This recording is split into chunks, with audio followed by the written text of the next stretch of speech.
What's going on, everybody? Aidan from Birds vs. Boys here, coming to you on a bittersweet day as Jason Kelce has officially announced his retirement from the NFL and from the Philadelphia Eagles. I do not think this was an unexpected day. In fact, the show I did immediately after the playoff loss, it was the first thing we touched on was thanking Jason Kelce for his 13 years of service to this city, to this team, to his teammates, what he really meant to the city, and just thinking that this would be it. And today, it officially is. He gave a speech for the ages in front of his family and the Philadelphia media today, kind of going through his career and storytelling. And I would like to start there. We'll get into everything, what it means for him going forward, what it means for the Eagles, looking back on his career. But I wanted to start with the speech itself because I thought it was such a rare moment where the storytelling that he had and him fighting through tears and emotions as he tells these stories, I thought was a really rare thing to see from athletes. We kind of see them, we've seen retirement speeches, we've seen goodbye speeches, everything like that. I thought in this sense it was so rare in the way he did it through storytelling and just, a lot of the things that he brought up, we've seen through our own lens. One of those being like he mentioned the snowball and how fun that was to play. They go out for warm-ups, field's clean. He comes back to come onto the field for player intros, and it is a full-on blizzard. He was mentioning that he couldn't even see the secondary because the Lions jerseys blended in with the white snow, and talking about LaShawn McCoy just going off no matter what, cutting on a dime no matter what. And we all have our memories of that day, but to hear it through a guy who's a captain of the team, has played for over a decade on this team, I thought was so cool. And just as he went through and thanked everybody and did it through stories, I thought that was so unique and rare. And some of them were even relatable, even if we've never even come close to playing in the NFL. I was almost on the verge of tears listening to him talk about him and Travis playing in the yard and all the times that they won the Super Bowl on their own before they even had an opportunity to play in one themselves as adults. Because I think we've all been there, even if we never made it. We all played in the backyard with our brothers, our family members, our friends, and envisioned being the greatest athletes of our time, winning the Super Bowl and winning that backyard football game. To see them do that together as kids and see him reminisce on that with Travis there crying in the crowd as he's breaking down in tears, and to know that they did that they actually got to live out their dreams is something that I thought was so remarkable and just so rare. So the stories he told, even meeting Kylie at Buffalo Billiards, I know he's told that story before, but it's just such a Philadelphia story. And the way he described her, it's hard not to be on the verge of tears listening to these things because, as he mentioned in his speech, athletes here get held up as like demigods. But when you hear him talking about playing with his brother in the yard or meeting his wife at Buffalo Billiards, those are just such relatable human experiences. We're just seeing it through a lens of a guy who's one of the greatest athletes of our time. It was so rare and so special and so remarkable. And even though he fought through tears the entire time, I thought that was one of the greatest speeches that I have ever heard.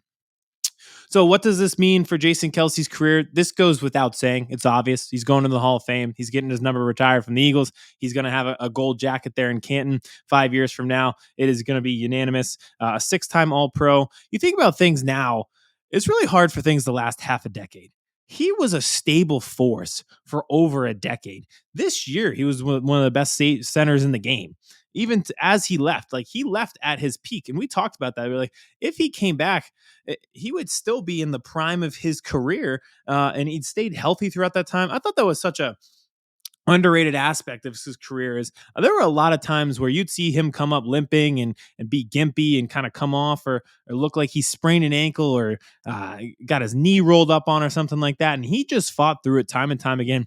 Even this year, hilarious enough, as he was jumping out of the booth in the Bills playoff game against the Chiefs, he had mentioned on their podcast that he had a sprained MCL. So he fought through that all the time and was so durable and always available to this team. So to play at that high level for that long, to stay healthy that long, I think is truly, truly remarkable. Because even some of the best athletes of our time, it's hard to stay healthy that long, man. 13 years in the NFL is a very long time, especially these days. So the fact that he walked away and was still a premier center, probably the best in the game as he retires, I think is truly, truly remarkable. He could have come back again if he chose to and been one of the best in the game. So the durability to me sticks out because you think about all the different things that he saw and all the different chapters. Like 13 years feels like a long time, but I know as fans, we probably feel this. In Eagles years, 13 years feels like 39 years. It feels like triple what it actually was. And when you think about it, I think Jason Kelsey is a pretty good microcosm of that and all the eras that he saw. He came in, he worked in those days where it was like Mike Vick, Nick Foles, Mike Vick, and they kind of were going back and forth between those two. And think about those two guys' career. They'll be legends in the game forever for a variety of reasons. And then you go on to the Carson Wentz era, and then he wins the Super Bowl with Nick Foles, and then he's on to like Jalen Hurts. And you just think of like all these different chapters that he saw throughout his entire career, the different coaches that we had during the time, the highs and lows that we had during that time. I mentioned that after our playoff game. He saw the highest of highs with this team, obviously culminating with the Super Bowl speech there in the Mummers outfit. But he saw some of the lowest of the lows too and was just a stable force through that entire thing. This past 13 years of Eagles football has not been dull, whether it's been good or whether it's been bad. And for the most part, it has been really good. I think we're really fortunate as fans, especially people my age. I'm in my 20s. So since the turn of the century, this has been one of the best franchises in the league in terms of winning percentage and just overall stability. A lot of that is players like Jason Kelce, Fletcher Cox, Brandon Graham, Lane Johnson. These guys are getting older and they've been around a decade or so. And we'll see what happens with those other guys. But I think they've just been such a stable force that it leads to having you such good years. And they certainly have that with Jason Kelce. He was just incredible. I don't think you'll see another guy. I think this is actually one of the most remarkable parts.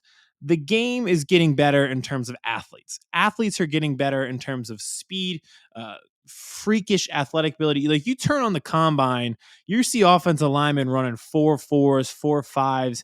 It's weird, right? Like we're used to seeing these numbers from wide receivers, corners, stuff like that. All of a sudden, the numbers that these guys are putting up at the combine, these prospects that are on the offensive line, defensive line, it's almost like they're the regular athletes. Like they should be out in the secondary. They should be a wide receiver, a tight end. It's crazy. And JC Kelsey, I think, was a pioneer of being able to just be like athletic in space. He would get out on screen passes. The way he was able to pull in the run game and get out and be the lead blocker, I think that's such an underrated aspect of his game. Where we're always going to think of the speeches, we're going to think of the toughness, we're going to think of everything like that. But his freakish athleticism is something that probably gets underrated because he has so many other redeeming qualities about him. What's next for him? I'm excited to see because I really think it can be everything. They're obviously going to keep continuing the podcast. That's going to be as successful as it is. It was the number one sports podcast this past year. Obviously, it was given a boost by some things going on with Travis, but I think Jason makes that show. He's just incredible. He's an incredible, he's just a very funny, down to earth personality that I think a lot of people relate to. So when you hear those guys telling stories, it allows people to tune in. I think he'll end up becoming an analyst. I know that he had completed the school that they offer to players so that they can become analysts and go into broadcast journalism after their careers. The NFL has a program for that, and Jason Kelce did do that. The one thing that he mentioned during one of his podcasts was going from town to town and doing different tailgates and experiencing those and seeing what unique features each franchise's tailgate scene offers. He'd be the perfect person for that. He'd be like the Guy Fieri of the NFL, going from city to city, experiencing the tastes, the drinks, and everything else a tailgate has to offer for every single team. I think that has a lot of content capabilities, and he would be the perfect guy for that because he's so universally liked by other franchise fans. So I think he could go out in any aspect, like any element, and he would be well respected, well received, and fit right in with the people. I think that would make for a great show and almost become the diners, drive-ins, and dives of the NFL. I think that would be a great idea. We'll see what happens with him. What's next for the Eagles as they fill the impossible shoes of Jason Kelce? I think it's really interesting. I think Cam Jurgens is the heir apparent. And the reason I say that, if you remember when he was drafted, he was applauded by Jason Kelce on draft night, who said this was the prospect I see myself the most in. And he was actually handpicked by Kelce to replace him, and the Eagles ended up drafting him at the recommendation of Kelce. I'm assuming Jurgens then slides into the center and becomes the heir apparent to Kelce like they had planned. The only interesting thing about that is he became such a good guard. Do you just want to leave him at guard because him and Landon Dickerson were so good? We touched on this on our show as we do our draft content, but it's so funny to me. They drafted Landon Dickerson, who was a center at Alabama, and they thought, oh, well, he'd be the heir apparent to Jason Kelce. But then he moved to guard and he was awesome. And then they drafted Cam Jurgens in the second round. The year after Landon Dickerson, they're like, well, he's the heir apparent. Jason Kelce handpicked him to be the replacement. But then he was awesome at guard. So do we just keep him there? I don't think so. I think he moves over to and slides over to center. It's such an important role. It's going to be impossible shoes for him to fill, but I think he's really, really talented. And you saw that at the guard position. We'll see what they do then at guard. Does Tyler Steen become the guy? And does he take that next step in year two? I think there are multiple people on this team who need to take the next step in year two in order for this team to be successful next year. He's probably the one who gets overlooked because we're looking at the Georgia guys on the defense. Jalen Carter, Nolan Smith, Kaylee Ringo, all have huge roles next year. But Steen could be the guy on the line. If he is not, I wouldn't be shocked if they go with the offensive line in the draft just because that's their motto. That's their MO. They're going defensive line or offensive line. They care about the infrastructure so much. And you see that drafting Dickerson and Jurgens back-to-back years in the second round. That's just what they do. And Tyler Steen a year ago. So 3 straight years in the second round, they have taken a guard and drafted him, and that those people have gotten playing time with this team. So I would not be shocked that they go back to that well again and take a guard in the first or second round. If that's Jackson Powers Johnson, if he falls to them at 22, I would not be shocked by that just because they go best player available a lot of times and care about infrastructure.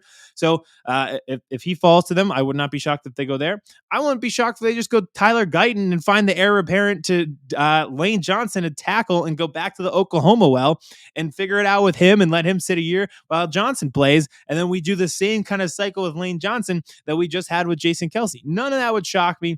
I just know that they always want to add to their offensive line. Jeff Stoutland is such an amazing coach that they like to have a constant flow of talent in there, get him under his wing and see where it goes. So for the Eagles, I do think Cam Jurgens is probably going to move over to that center position. What happens with the guard position, we shall see, but I'm assuming that's probably going to get addressed here in the next few weeks in free agency and through the draft, unless it's Tyler Steen. And even then, I think they'd have some competition for Steen at the right guard position as he proves himself. But we'll find out there, and that's why it was important to, figure out what was going on with Kelce.